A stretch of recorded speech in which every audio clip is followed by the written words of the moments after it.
Raider Nation, this stretch for the Raiders has been a wild mix of chaos and hope. Seriously, there is real uncertainty about who will lead the offense after that hit on Sunday.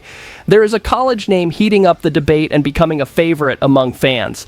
There is a young defensive back earning respect and a lesser-known target stepping into the spotlight. And by the end of it all, there is a decision that shakes one of the most important names on the roster and everyone who wears silver and black every Sunday. Now, before we break down every piece of this organized mess, let me talk to you real quick. Hit that subscribe button. It is free, and it helps this silver and black project grow. Drop a like because that pushes the video to more fans out there. And remember, this space down below is yours from everyone who lives and breathes Raiders football every day. Man, once we start naming names, the debate gets heavier. Against the Broncos, we watched Geno Smith leave the game hurt and Kenny Pickett come in with a level of calm that surprised a lot of people. He completed throws, used his legs, and found the end zone. For a few minutes, it felt like the Raiders' offense had snapped out of a deep sleep. The shock is that all of this happened in a season where the team sits at 2 wins and 11 losses. At this point, everything that happens is more about evaluation than chasing the postseason, and that is where former Raider Lincoln Kennedy comes in. On the Locked On Raiders podcast, he was straight to the point. He said he would go with Kenny Pickett right now because of his mobility and his ability to escape the chaos behind that patched-together offensive line. He also said he wants to truly see what this former first-round pick still has to offer, and honestly, that hits exactly what the fan base feels. Aiden O'Connell behind this line struggling again. Hard to imagine that going well. Pickett, though, with his ability to extend plays, at least gives the offense a chance to breathe. And Geno, he is a respected veteran, a locker room guy, a leader. But the body is starting to take the toll. The injured hand and the recent hits weigh heavily. To be honest with you, after watching what Kenny Pickett did in that second half, I get why so many people want him to start against the Eagles. The ball came out fast, he did not hesitate, he handled quick reads, and he still threatened defenses with his legs. In a team struggling to find rhythm, any spark stands out. And in today's NFL, quarterbacks who do not stand still waiting to get sacked have a real edge. On the other side, Pete Carroll played the experienced coach. In his press conference, he made it clear that if Geno Smith is healthy, the plan is to start him. He said he trusts the veteran, but also praised Pickett's competitiveness and intelligence. He talked about Pickett's quickness and repeated that he is coaching Kenny hard so he is ready when the moment comes. It was a balanced message, but you can feel that the door is slightly open. The real scenario is this. If Geno's hand is not right, the path opens for Pickett to step in and maybe not let go of the job. If Geno can go, he will likely start, but with a much stronger shadow behind him. What is most interesting is that for the first time in a while, the Raiders quarterback debate is not driven only by desperation. There are arguments on both sides, divided opinions, former players weighing in, and a coach trying to steady the locker room. Anyone who lives and breathes Raiders football can feel that this decision against the Eagles might be a turning point. Either the team sticks with Geno Smith's stability or fully embraces giving meaningful snaps to Kenny Pickett. Tell me what you think about this quarterback battle, and stay locked in, because the next story goes even deeper into the future of the most important position in the sport. If talking about the present quarterback situation already brings a headache, the conversation about the future hits even harder. After another loss, the team would currently hold a high draft pick. That changes everything when you look at the next generation of quarterbacks, and yes, it hurts to say it, but it is the truth. This season turned into a tough laboratory, but an important one for anyone thinking years ahead. Down the road, the name gaining momentum is Fernando Mendoza from Indiana, a young quarterback, icy in big moments, who took down a powerhouse in a conference championship. He played like it was a controlled scrimmage. That kind of poise grabs the attention of anyone who lives and breathes Raiders football, because we all know how often this team crumbles in critical moments. On paper, the debate is simple, but the reality is loaded with detail. If the Giants are committed to their guy, the Silver and Black have a legitimate shot at the first quarterback of the next class. But here comes the classic draft chaos. Another franchise can trade up, pay a fortune, and leapfrog the Raiders. Suddenly, the front office becomes the person who missed the last seat on the bus. Analysts following Mendoza closely started comparing him to a familiar NFL face. Many see a lot of Jared Goff in his game, but with a touch more mobility. He is not a wild runner, but if a lane opens, he will punish you for 15 or 20 yards. He delivers accuracy and a clean throwing motion with a similar frame and a solid enough arm. He does not have the strongest arm in the league, but he makes every throw the system asks for. And to be honest with you, when I look at that package, I see something that fits perfectly in an offense that needs timing, progression work, and pocket composure. This is the type of quarterback who will not wow you with deep ball power, but he can carve up a defense with precision and quick reads. That is the kind of player who thrives in a well-built system. The question is simple. Will the Raiders finally build that structure? His win over Ohio State in a tense, low-scoring game showed real mental toughness. He did not panic. He did not try to play hero on every snap. He followed the plan and picked his spots. That is gold for NFL scouts. None of this matters if the franchise does not do its part. They need to secure a high pick, understand the cost of trading up, and decide how much they are willing to invest in this kind of bet. At the same time, they must keep evaluating what is already on the roster. The next quarterback cannot land in a crater without a line, without receivers, and without coherent coaching. The future of the most important position in sports might be unfolding right in front of fans spread everywhere. And the wild part is that this long-term discussion connects directly to the next story. It is about a young player being developed right now in the middle of this chaotic roster. There is a kind of bet I love to see on struggling teams. Young players getting real snaps in big games. That is exactly what is happening with Darian Porter. He arrived as a raw, long, explosive cornerback project, but now he is turning into an actual defensive piece. It took time, but the coaching staff is finally letting the kid learn through real in-game reps instead of only practice work. Ever since Pete Carroll set eyes on him, people connected his profile to the type of corner Carroll has always molded. Tall, physical, smart enough to process route concepts, not just chase. Porter fits that mold perfectly. At first, it was small rotations. A snap here, a snap there. But lately, he has become a steady presence, even starting in certain packages. After the loss to Denver, Carroll said Porter has been playing consistently and even starting games. He made it clear the staff believes in his growth, and that lines up with what we see on film. He is not perfect, of course, but the trajectory is rising. You can see him fix mistakes within the same drive. He does not look lost. He does not play panicked. For a young secondary, that is gold. And to be honest with you, this is exactly the kind of development the team needed at that position.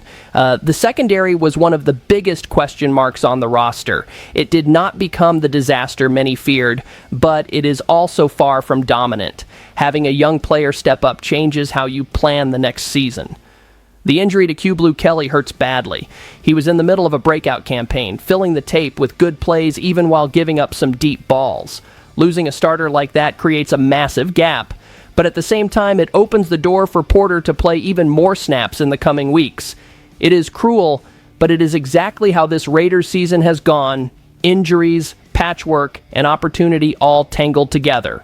The upside is that these snaps accelerate everything. Real reps against starting offenses matter far more than any practice session. He will miss techniques, lose contested catches, and get beaten on double moves. But every snap counts. Every third down rep builds him. Every time he is left alone on an island, he grows. Anyone who lives and breathes Raiders football knows this rebuild depends heavily on hitting on young players like him. You cannot rely forever on rental veterans in the secondary. If Porter solidifies himself, you enter the next draft with more flexibility rather than desperation. And hey, drop in the comments if you think he becomes a full-time starter next year. What makes this story even better is that it connects directly with the next one. Because while the defense is giving a chance to less-known players, the offense has a hidden piece starting to make noise too. There is something that always intrigues me about rebuilding teams. Who steps up when everything looks lost? That is where Shedrick Jackson comes in. He was just another back-end roster name, almost a background character. But now with the season spiraling, he is becoming a real question for the future of this offense. Not as a star, but as a valuable piece in a depth-needy unit. Back in the preseason, you could see flashes, clean routes, good physicality, real effort at the catch point, but when the real game started, he barely saw the field, few snaps, almost no chemistry with the starting quarterback, and rarely targeted in meaningful moments. Then comes the detail that changes everything, the work he has been doing with Kenny Pickett in practice. While the starter ran the main offense, Jackson spent countless reps with Pickett, route after route, adjustment after adjustment, and that built something that finally showed up against Denver. That connection may look simple, but it is built on thousands of hidden practice reps. Jackson said it himself. Pickett read the coverage, changed the play at the line, and it turned into the first touchdown of his career. Seeing a near-anonymous guy get rewarded like that is incredible. And to be honest with you, that touchdown is worth more than 6 points on a stat sheet. It proves Jackson can process adjustments. It proves Pickett trusts him. It proves the chemistry is real. His post-game comments hit me too. He said the game slowed down, that preseason experiences came back, and that everything felt more natural. That is a clear sign a player is leaving survival mode and finally seeing the game with clarity. On a roster full of holes, you cannot ignore growth like that. The reality is simple. The Raiders have nothing to gain in terms of wins this season. What they have is evaluation time. Shedrick Jackson needs snaps. He needs third down routes. He needs chances in meaningful drives. Either you find out now if he is part of your future, or you walk into next season blind. Fans deserve an offense that knows who can help and who is just filling space. If you are going to make mistakes, at least make them with players who might turn into solutions. Let Jackson play, test him in different sets, force defenses to respect him. Sure, it will hurt sometimes, but this is how you discover hidden value in a lost season. And keep this in mind, everything we said about young players stepping up ties perfectly into the next story. Because the final piece is not about one name, it is about 3 major signs explaining why this team is stuck and what still might be saved. This last game against Denver exposed everything at once. It was not just another loss in a lost season. It showed exactly where this roster is falling apart and where a little hope still exists. Right away, the injuries took over. Watching Q Blue Kelly go down in the middle of a breakout year was brutal. He had been stacking strong plays, grabbing interceptions, and proving he belonged, even while giving up occasional deep shots. Now, with a ruptured patella tendon, he is likely done for the year. That wipes out a huge part of the secondary and forces another rotation shakeup. On top of that, the veteran quarterback went down late, opening the door for Kenny Pickett once again.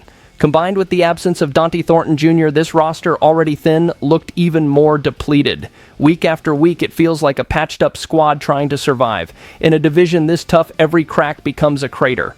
And then we get to the run game, which has been stuck in the mud. Another rough outing for Ashton Jeanty. Low production, no real burst, nothing that scares a defense. In theory, the Denver matchup was perfect to unleash the rookie. But again, it did not happen. Few yards, no explosive run, and that same predictable feeling on offense. And to be honest with you, I still think giving him carries for the rest of the year makes sense, not for empty stats, but to truly understand who he is. The offensive line shoulders part of the blame, but in this game, protection was solid on multiple snaps. Even so, the ground game stalled. That is a gigantic warning sign for the staff. The bright spot, if you can call it that, came in the trenches. Caleb Rogers flashed real potential. Strong protection, quick feet, good hand placement, and solid processing. On a broken team, finding a reliable offensive lineman is like finding gold in the desert. With Pickett under center, you can imagine a slight shift in offensive identity. More passes to Jeanty, more activation of playmakers like Jack Beck and Brock Bowers, a less static offense. Greg Olsen, who took over play calling after Chip Kelly left, is at a pivotal moment. If he shows real command and creativity, he might earn the full-time job. If not, he becomes another transition name in this ongoing saga. All of this together shows a team far from competitive right now, but not beyond repair. The injuries exposed the lack of depth. The struggling rookie running back highlighted the need for a stronger plan. The development of Rodgers and other young pieces opened a small window of hope. These layers only show up to someone watching every snap. Anyone who sees this team play, even through frustration, knows exactly where the turning point needs to happen. And that brings us to the closing moment of this breakdown. When you stack everything together, this team is standing at a major crossroads. On one side, uncertainty about the current quarterback and the chance of a new face arriving from college soon. On the other, young defenders growing, forgotten receivers stepping up, and a battered roster searching for identity. I honestly believe that if the front office avoids repeating old mistakes, they can rebuild something real in silver and black. So drop your thoughts in the comments. This space is for everyone who lives and breathes Raiders football. Because if this team rises again, no one is stopping that shield.